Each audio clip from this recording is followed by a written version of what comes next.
Welcome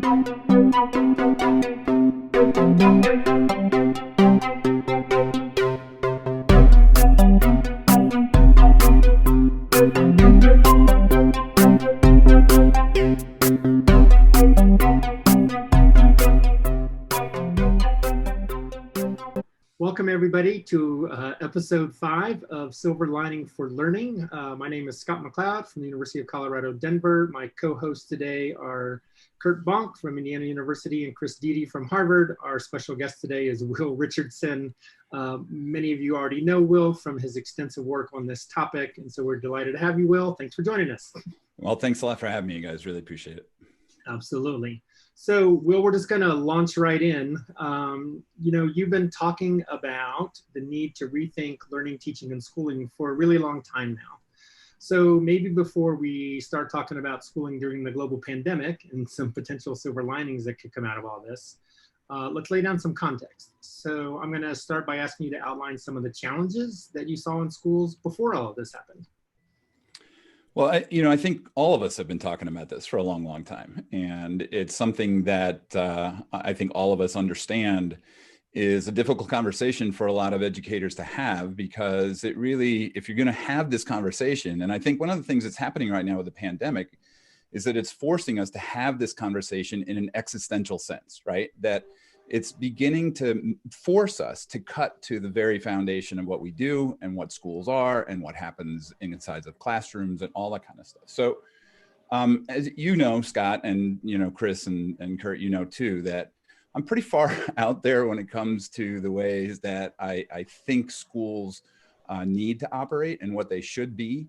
And so I think there's a lot of inherent problems in schools just from the get-go. And I want to, with the caveat that I think schools are exceedingly important in our communities. I'm not an advocate for getting rid of schools. I think that having kids in classrooms with caring adults who can really inspire them and push them to greater heights than they can get to on their own is an extremely valuable function of schools, aside from all the other functions in terms of, keeping kids in their care for, an 8-hour day, and some of the things that you've been writing about in terms of, for a lot of kids, just providing food and shelter. And so there's lots of extremely important roles for schools and teachers. But having said that, I just can't get away from the fact that so much of what we do in schools just does not make any common sense when you run it through a lens of learning, right? And so all of my conversations around schools start there. They all start with, what do you believe learning is? How do you believe that it happens? And once you've come up with that definition, then can you say that you are living it in your classrooms? And to me, chunking kids, if we were going to start all over again and just kind of build it from the ground up, there's no way that we would chunk everything out by subjects. There's no way that we would age group kids in the ways that we do and force them to kind of go down this path of curriculum at the same pace. There's probably no way that we would assess the way that we do, especially since we see all the anxiety and stress and everything else that's putting on kids, because that really changes the nature of the exercise. It becomes more about getting grades than it becomes about learning. We teach a whole bunch of stuff that kids will not remember, that they will never use. And we teach it just in case, because we think that the world of information and knowledge is scarce. And we're now living in a world where basically almost everything that's in the school curriculum is at our fingertips.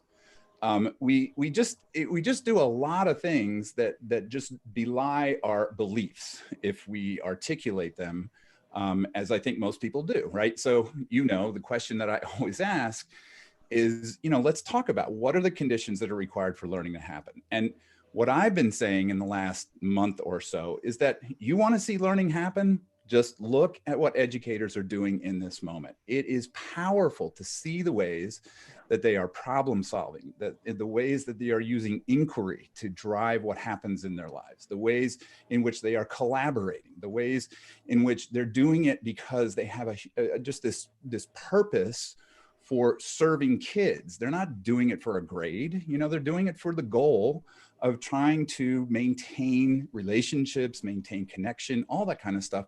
this is, I think, the most powerful learning moment for educators, maybe ever. We have been forced into this moment and we have to learn our way through it. And what I've been saying to people is, think about what exists right now around that context, right? People are passionate about it. They are not time constrained so much about it, but they have a real purpose for a real audience. They are collaborating with one another. They are asking questions that they bring to the table. They have agency around those things. Could go on and on about all of the conditions that are existing in this moment for educators around the world.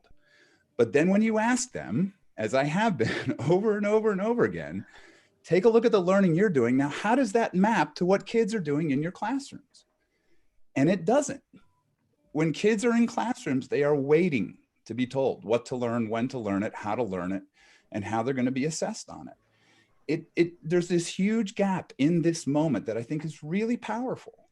And it's not easy to bridge that gap. I'm not suggesting that, but I think it is absolutely pointing out right now the real challenges that learning has in schools. I mean, I've been saying this for a long time, but schools were not built for learning. They were built for an education. They were built for teaching. They were built to get kids through a system to achieve a goal that basically originally at least was to become a good citizen in a democracy and, you know, have character and all that other type of stuff. But increasingly later on has been now more about achieving some type of status or getting some type of diploma or certificate and moving up through the path. And so it's just a really interesting moment. And I know that most people are in survival mode still. I've been doing a lot of work with international school heads, leading groups of like 115 people. A lot of it is just kind of a therapy session, but the rest of it is, a lot of it is also, you know, what do we do? How do we get through this? And, you know, it's powerful and it's fascinating. But I hope what happens when the dust settles a little bit is that people will step back and they will say, okay, what is the difference between what we've just experienced and what we're putting our kids through in school? And then ask some really tough existential questions about what we do in classrooms, how we do it. I think the narrative has to change. I don't think that the narrative in its current form has served kids for a long time, to be honest with you, in terms of an education, quote unquote. But I also think that the narrative has got to change because of technology, because of the ways we can connect, because of our access to information and knowledge and experts, and because of all the agency and self-direction that most of us, but not all of us, but most of us have in our devices and fingertips. And so I think the challenges coming into this moment were huge to begin with, if you really were willing to step back and look at them. Moving out of this moment, I absolutely think that they are existential. And I think that if people aren't talking about them in really deep ways, asking really big questions, then we're going to miss a very, very important moment and an opportunity to maybe do things a little bit more differently that's more aligned with the way that learning naturally happens. If I can try a metaphor, because it is puzzling how resistant schools have been to change when every other sector of society has become more modern. It's a little like the QWERTY keyboard on the typewriter or the computer. The QWERTY keyboard was designed to make you type slowly so that the typewriter, when in its infancy, wouldn't jam. And we know that there are many better keyboards that can be used to type much more swiftly. And with modern electronic keyboards, you can reprogram the keyboard, so you don't have to buy a new keyboard. But nobody, including me, switches, because unlearning QWERTY and trying to learn some different opposite pattern of letters is so difficult. And it starts as a student, it starts in elementary school or kindergarten. So you're programmed in, you're imprinted very early, like the duck that's born and sees a dog and thinks it's a dog. Now, what's happened with the virus, which is a terrible human tragedy, is that all the keyboards have disappeared. And we're having to use voice input. And people are wrestling with how you how you handle voice input as opposed to having the luxury of typing. And they're doing some things better and other things worse. And the question is, can we get people not to just go back to keyboards only, but see the advantage of a combination of voice and keyboards? And second, can we maybe forget enough about QWERTY keyboards that we can switch to some better model? Well, I think there's the main problem with that is that the narrative of school, the QWERTY keyboard of school, is one that we all know, right? And it's deeply ingrained in our society. It's ingrained in almost every one of our personal experiences. And, you know, when it comes to kids as parents, and I own 2 children, right? So I've been through this, but as parents, we're loath to put our kids at risk, or change or something different for our children makes us uncomfortable. And I think parents have a big role to play in this. There's no question about that. But I also wonder the extent to which the technologies that we're using here will actually end up being used longer term in schools. I think some of them will, but my sense of it is that there's going to be a really powerful pull to go back to the way that things were. That's not just because of our narrative, but that's because there are a lot of testing companies and technology companies and tutoring companies that have a whole bunch of money invested in that old narrative and will not support wholesale change that gives kids and teachers more agency and more choice and all that kind of stuff, right? Because basically what we're talking about is, you know, really kind of blowing up or rethinking the curriculum piece of what happens in schools. But I think, Chris, that for that to happen, we're going to have to find some very interesting and appealing and effective models that we can begin to share at scale, so that people see that there might be a different narrative, and they might move toward that narrative. And I'll give you, I don't see that a lot. I mean, certainly Education Reimagined, which is a group that I really love, has been doing a great job in terms of trying to find learner-centered, that's kind of their phrasing, right? Learner-centered environments, and promote those and show what they are. And I think that there are lots of them, but unfortunately, you don't see those so much in big public school systems. They're mostly kind of on the small schools, kind of a little bit on the fringe, and there's powerful learning stories to be told there, but they don't easily kind of move into, the bigger systems. I think mastery.org has done some really interesting work to try to change the whole assessment narrative. And by the way, I think that's a huge one. I really think if those folks in that organization can get us to think just totally differently about the way that we assess, about grades and numbers and all that kind of stuff, that's a pretty big domino that might actually push and force a whole bunch of other things to change moving forward. But we're still pretty far away from that.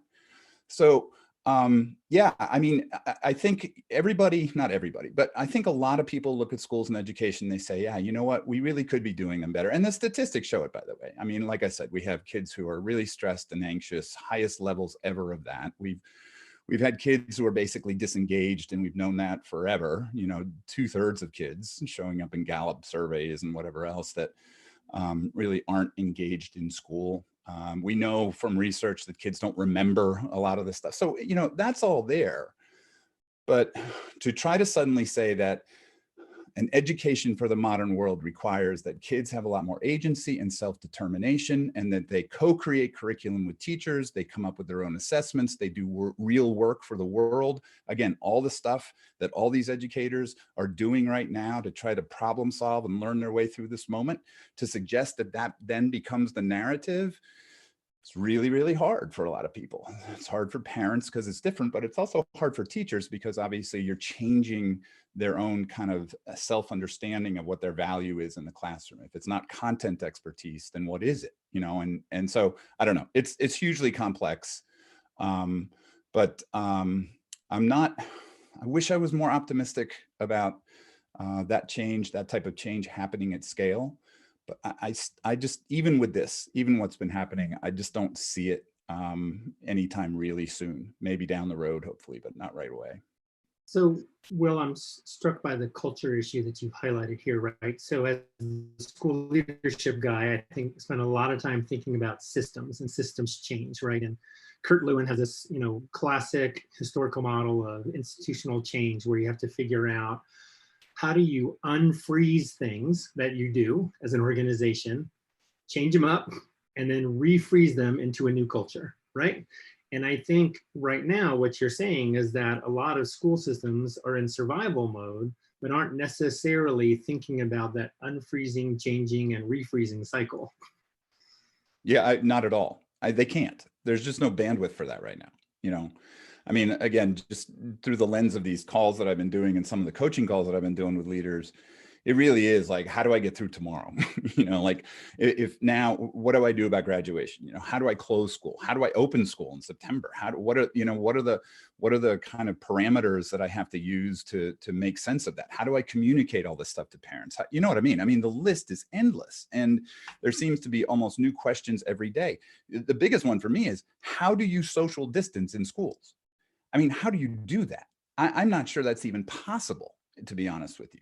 And so people are talking about, well, we have staggered schedules. We have some kids come in on this day, then the other kids, you know what I'm saying, right? So right now, there's no bandwidth that most people have, or very little bandwidth that they have to talk about, technical versus adaptive change, as Heifetz talks about it, right? So that it's the bigger system stuff and really rethinking or reimagining the way that kids experience school, rather than, how can we do this more efficiently? How can we do this more effectively? Depending on how you define effectiveness, by the way, right? So all of that kind of language plays into it as well. I'm not sure, again, that there's going to be a time for that kind of thinking in the near future with this crisis. My sense of it is, and I know you guys have been doing a ton of reading around this as well, and you can tell me if you disagree. But my sense of this is that, well, first of all, there's not going to be a new normal. We're not going to just kind of find ourselves back into this predictable rhythm of what, kind of the world and what schools look like. So that's number one. We have to really, I think, prepare to build cultures that are just adapting all the time, and that are really just flexible and resilient and all that kind of stuff, right? But I just don't see I don't know when we can kind of stop being in survival mode here and start being more in reimagination mode, or, let's ask the big questions mode. I think that'll come at some point, but I mean, my son goes to college at Colgate. I mean, Boston University is talking about not having face-to-face classes until January now. And so, it's kind of all over the map. So as much as people want to take advantage of this opportunity, as much as hopefully there are some silver linings to this, right? I'm not sure we're there yet.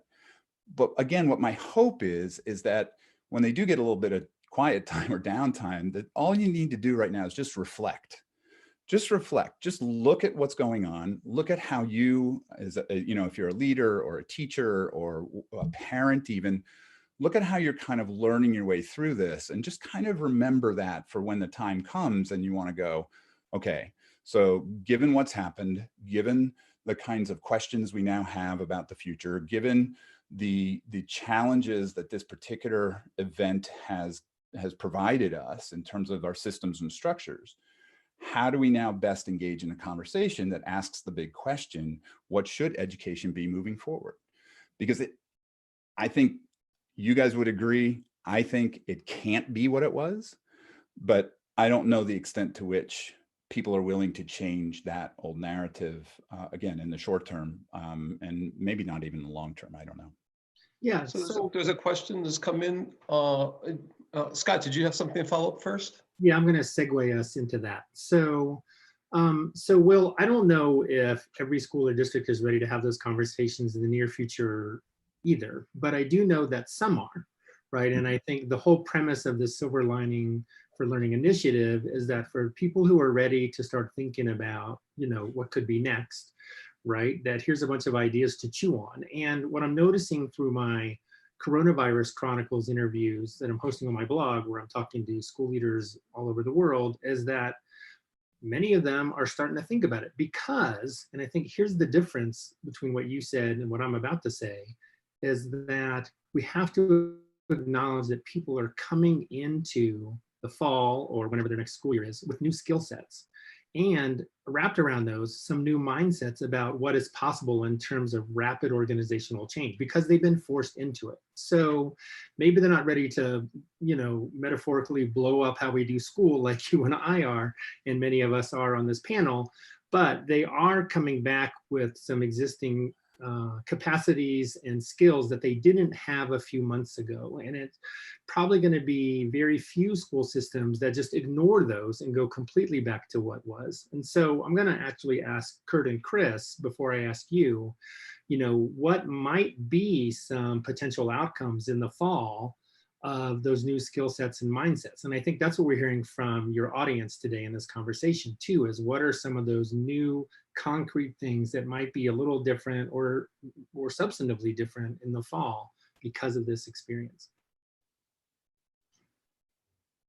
Chris? Well, I agree that assessment is a big lever, and this is coming out in some of the questions in the YouTube channel as well. And I think what we're seeing is that because there's no way to do conventional summative assessment, people are doing what they should have been doing all along, which is diagnostic assessment that's formative for changes by students and teachers to learn better, and then looking at trajectories of learning over time. That's not a substitute for a summative assessment, but it's actually a much better way to orient a system around learning than it is to orient it around teaching and testing. And I hope that that's one thing that will come back, is that the teachers, even if the system doesn't acknowledge it, teachers are going to have more trust in their own instincts in terms of how to handle the kind of assessment that lets students improve rather than the kind of assessment that's simply compliance. I think they're also going to be much more likely to embrace cross-cultural projects, global collaboration across schools, and letting kids take charge of the assignments and to meet the curriculum standards. Their voice might be heard more because they become more self-directed in the learning, and they'll have to take advantage of those self-directed learning kinds of skills. At least that would be my hope. I know in writing The World is Open book, I had a story in there of a young girl who was going to Indiana High School, and her name was Bridie Fennell, and she had to go to Indiana High School because her parents had bought a boat in Brazil, were sailing it back to the US for the next year, and so she had to learn on the boat and have ship dock captains proctor her exams and retired teachers in Granada. And when they got into port into Charleston a year later, they decided not to move back to Chicago where they were from, and stay in Charleston.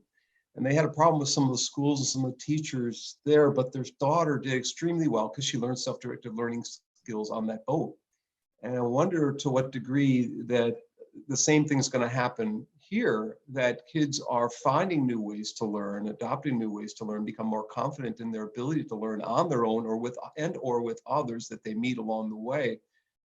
So I'm curious if Will's seen any instances of this happening in the last month and a half. Has there been any aha moments? Anything? You've talked a lot about the problematic side, the challenges, but have there been aha moments saying this could happen again, could be replicated, could find steam in some way, whether it's that my notion of project-based learning, problem-based learning becoming cross-cultural in nature or just school-wide in nature?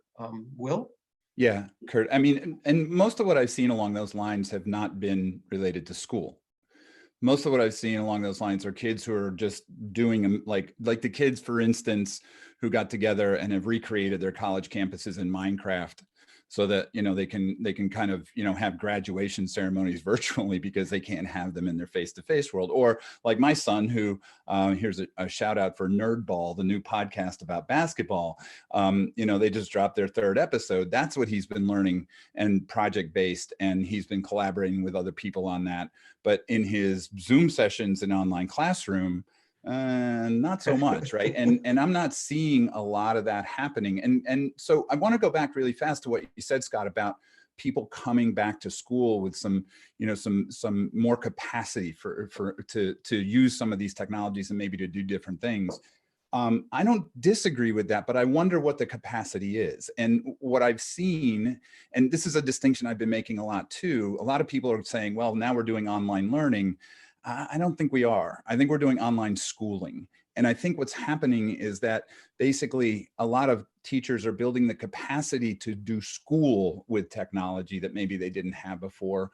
But I wonder the extent to which they're really, again, thinking about and being able to create the conditions for learning to happen, whether it's online or off, right? I mean, I look at my son here, you know, on a regular basis, and again, he's got an interest. It's real life. It's for a purpose. He cares about, he wants to learn more, all those types of things. I would say, and this is another kind of a distinction that I've been trying to make lately, I think if we want a new normal in schools, right? If we want people to come back and use those capacities in ways that create a different narrative or create a different story, then I think I would argue that we got to go back to the old normal for learning, right? And again, learning hasn't changed in a millennium. I mean, the way that we learn as human beings hasn't changed. We're the same as we were when we were on the plains, you know, hunting wildebeest or whatever. The learning that we did had a purpose at the moment. We were, you know, we were collaborating, all that kind of stuff. I don't need to recite that whole list again. But unless we start there, I'll say that again, unless we start there, I'm not sure that all that new capacity and new understanding of teaching practice and pedagogy is really going to infiltrate and change fundamentally the way that learning occurs in classrooms. Because all of us would agree, we want classrooms where kids have agency, where teachers and kids are co-collaborating and creating curriculum as they go that's based on what a kid wants to learn in a moment that he or she needs to learn it, and that it has real relevance in their lives, as opposed to, again, just kind of interesting new ways to deliver curriculum, which is kind of what I'm seeing more of than anything else. And I just want to say again, I'm not throwing teachers under the bus here. I'm not at all, because this is what the system expects. Delivery technology has been used most powerfully by educators to deliver curriculum. And so basically now we're saying, okay, well, now the technology, look, we can do all these things. We can connect, we can create together, we can co-publish, we can all that kind of stuff. Yeah, we can, that's great. And now maybe people's eyes are opening up to that. But then to translate that into, again, a narrative or a culture of school that is still primarily about delivery and getting a grade at the end of class so that you can move on to the next class, so you can get the diploma, so you can, you know what I'm saying? I mean, there's an opportunity there, but I'm not seeing a lot of that happen just because we're online all of a sudden. Well, but I think you're being more pessimistic than I am anyway. And I'll Probably. make an argument that my late colleague, Clay Christensen, would make, which is that what we need to do is look at disruption. I think you're right. We're not going to go back to anything that looked like education before the virus for a long time, not until there's, if there ever is, a lot of immunity within the society. And that opens the door to alternative models for people who see that the old model is unattainable or broken, and they're looking around and they're looking for something else. And of course, students who are marginalized within the current system, who weren't getting a good education even with face-to-face learning in this system, are ripe for some kind of disruptive innovation. So again, I think part of our purpose here is not to try to forecast the future. It's to invent the future. And I think that in the seeds of what people are doing are potential disruptive models if we can just put the pieces together. Yeah, let me just say really fast, and I don't want to sound overly pessimistic. I'm certainly listing in that direction, right? Because I think that it's been so hard. I've been beating my head against this wall for 15 years, and you guys longer. And the changes in terms of the progressive changes that we all are advocating for have not really happened at scale, right? So I do think that there are opportunities definitely that, again, people are going to see this differently and they're going to look at it differently. And that's a really, really good thing. But again, I just think that unless it's a conversation about how learning happens in classrooms more than a conversation about how teaching happens in classrooms, we're not going to move appreciably to a different model or a different experience that kids have in school. And, you know, to me, that's the biggest stumbling block or the biggest barrier right now, is that we're not getting to that core conversation because it's really uncomfortable, because we look at that and we go, oh yeah, you know what, our kids aren't really doing that. And it also, just one last thing, it also depends on how you define what an education is. If we don't change the definition, if we don't rewrite the definition or revise the definition in people's heads as to what an education is, then it is still going to be about what grade point average did you get, how many AP classes did you take, what were your SAT and ACT scores, what college are you going to, all that kind of stuff. And I think all of us would agree that's not really an education any longer. And an education is really now about how well can you learn in the world? How agile are you? How much of a problem solver are you? How can you work with other people to create real solutions to real problems, to create works of beauty and art that have a meaningful purpose? The educated person in the modern world is not someone who's carrying around a whole bunch of information in his or her head that someone kind of stuffed in there because the curriculum told them to do that. It's instead someone who can do what educators are doing right now, learning on the fly, and really using that knowledge and using that information to solve problems and hopefully make the whole experience better for their teachers, their kids, whatever else. So well, we have a question, another one that's come through from the YouTube channel. As someone who's been promoting blended for, well, probably close to 30 years now and have a handbook of blended learning that came out 15 years ago.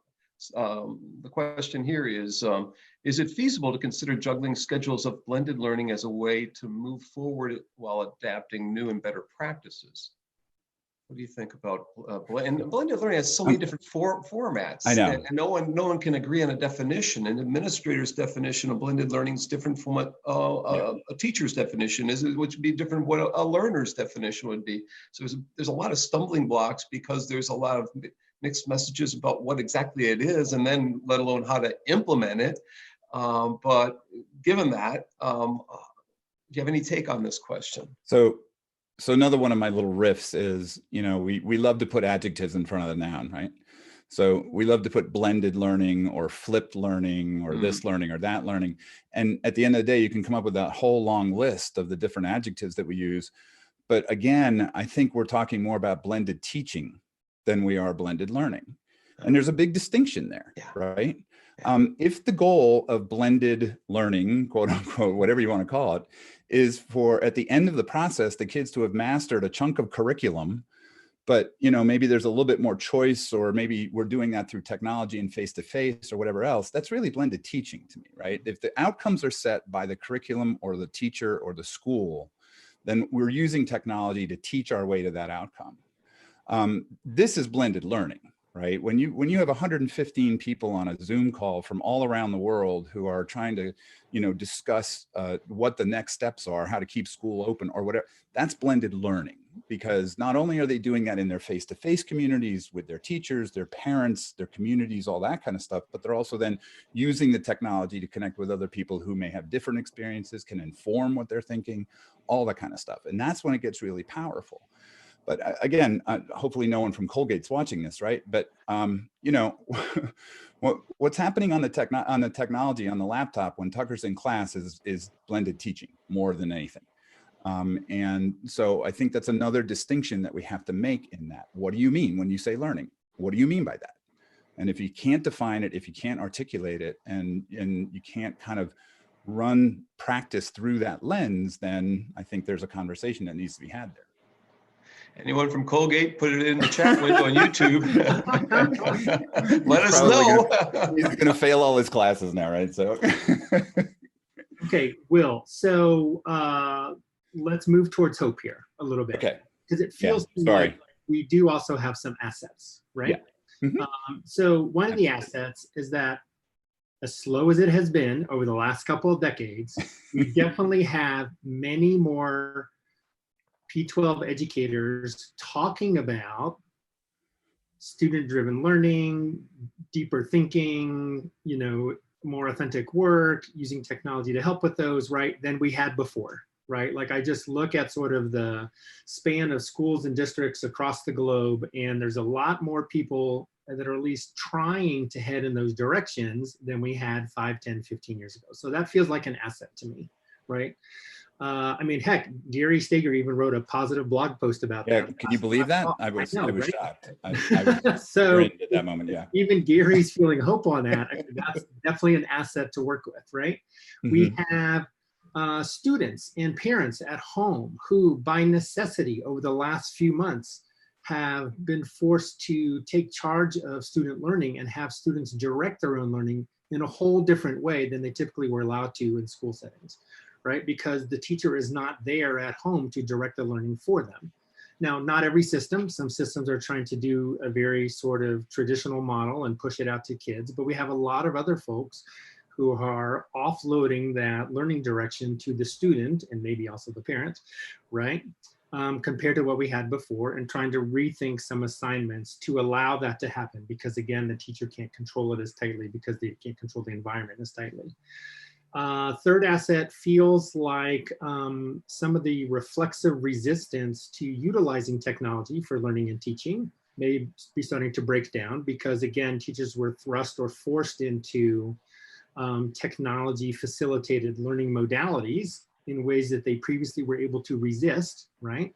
And now they have at least some new teaching capacities to draw from in the fall, and hopefully we can help them recognize how students can draw from what they've been gaining and learning as well.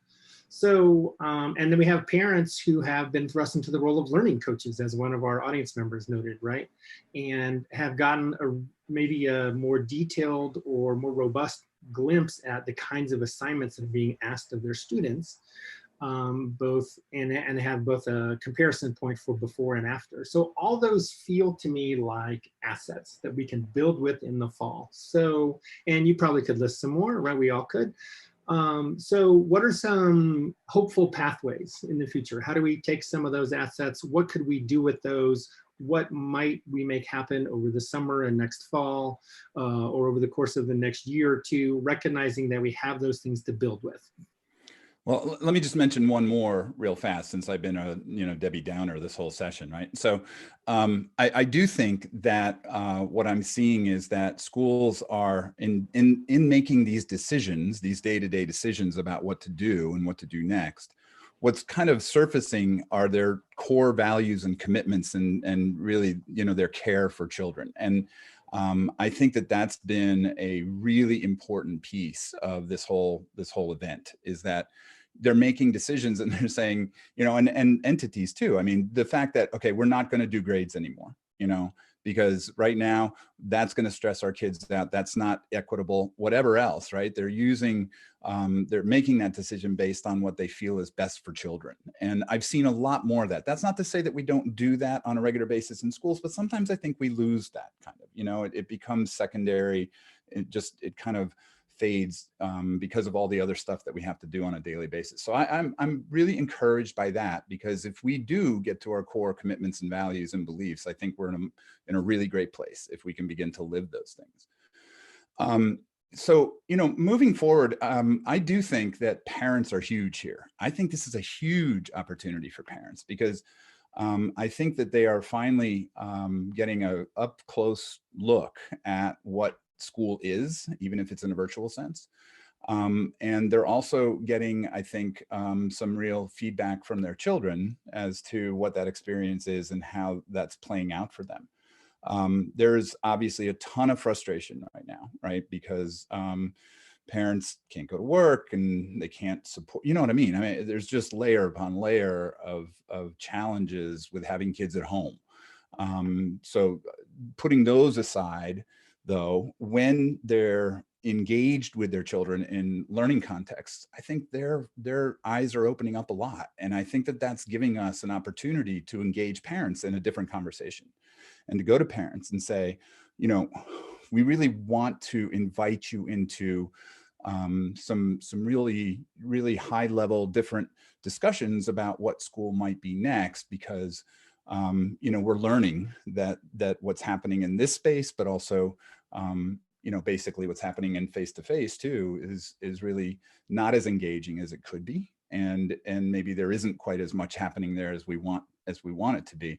The other thing is too, I think that parents, you know, I don't necessarily like the phrase pain points, right? But as a parent, I'm feeling more fearful about what the future holds. And I'm feeling much more concerned about my kids, even though they're 22 and 20 and they seem like they're going to be okay. I mean, they're pretty resilient kids and they're pretty creative, thankfully, and all that. But I know that there are a lot of parents that I've been talking to virtually that are fearful, and they are looking at the world and they're saying, you know, my kids really do need to be much more resilient. They need to be much more creative. They need to be able to communicate. All of these kinds of skills and literacies and dispositions, which we've been talking about for a long time, I think parents are beginning to recognize that's what's important. It's not, again, so much the content knowledge that's coming out of the curriculum. It's not so much the grades, if we can get away from that conversation about going to college and, you know,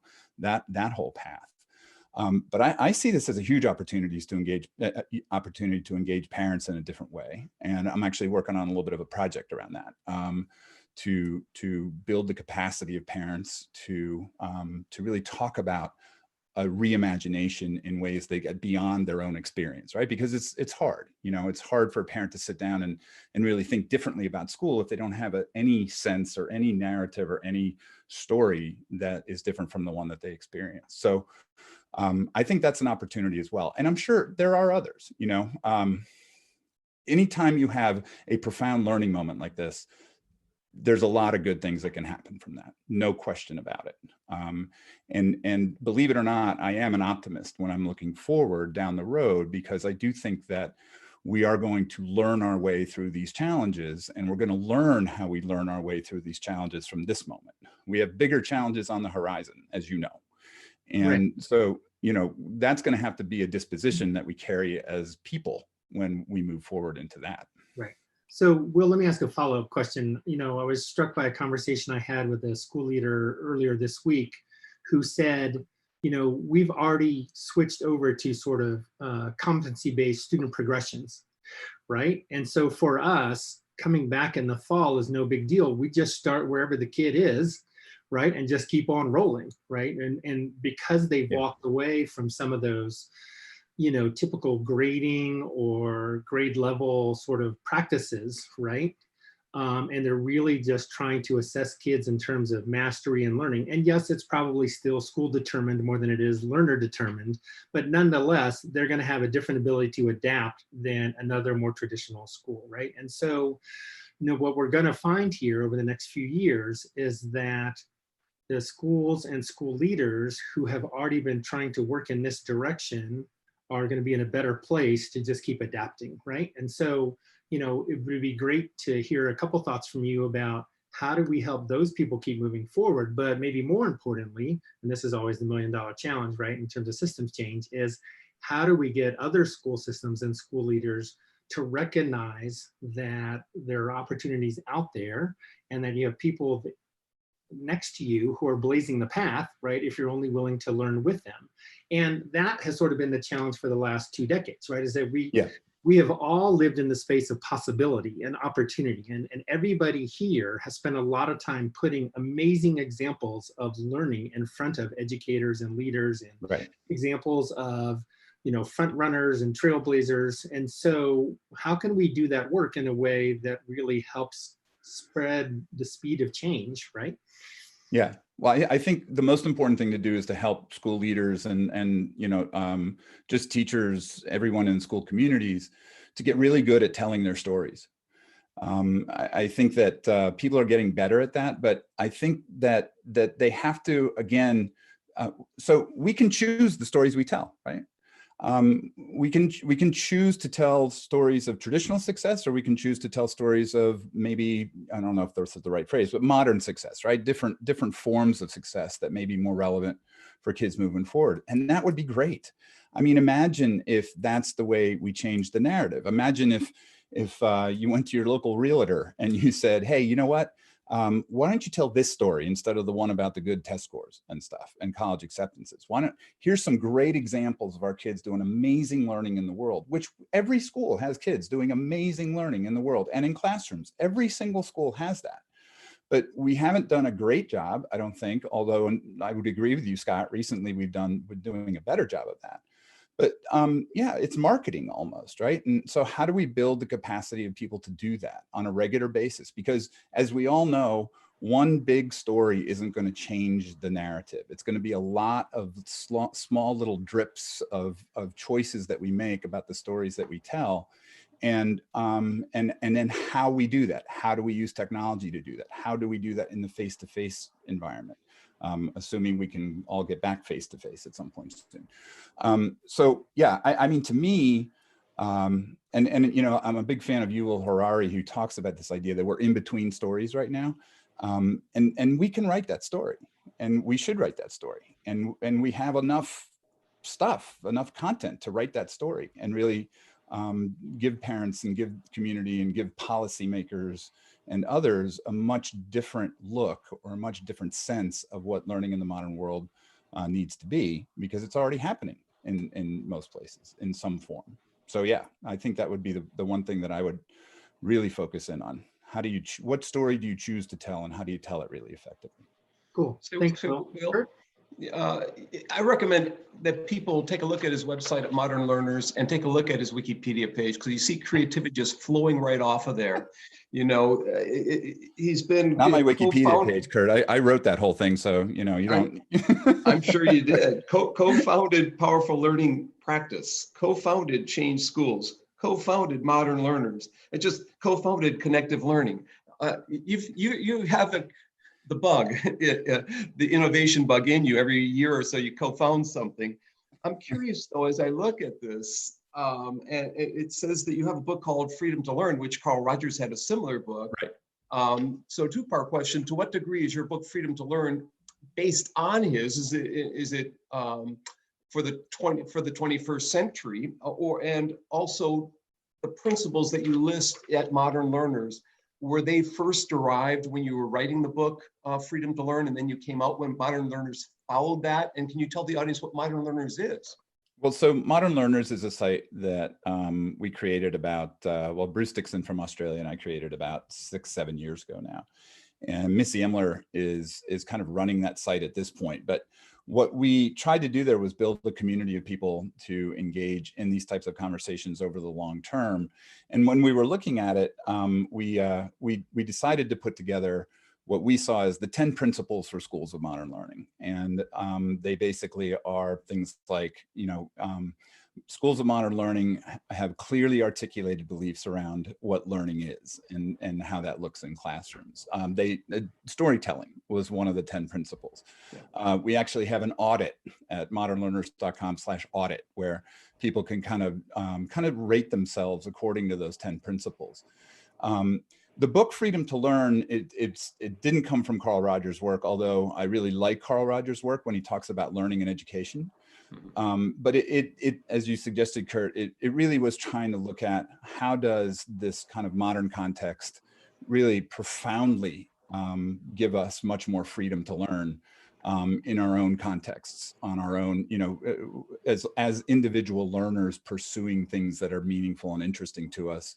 Again, assuming that we have access, which most of us do, but not every kid does, right? So that freedom is not available to every child right now, which is, I think, almost a moral issue at this point. But yeah, how freedom and agency have just exploded over the last couple of decades. And so that was an attempt to basically try to take that, the way that looks in the modern world, in the real world, and to say, this is what schools could be. And I tell, you know, some pretty interesting stories of kids and schools in that book as well, that, you know, as Scott mentioned, are doing just crazy good stuff when it comes to letting kids run and letting them problem solve, and yet they go, you know, they may not have that kind of traditional experience, but they get into colleges and they end up being very productive members of society and all that kind of stuff. So it is this idea that, you know, there is another path, and that the path moving forward is more about learner-centered, like Education Reimagined talks about it, you know, student-centered, student-directed, self-determined, whatever adjectives or, you know, the ways you want to describe that. But we need to be learners in the world right now.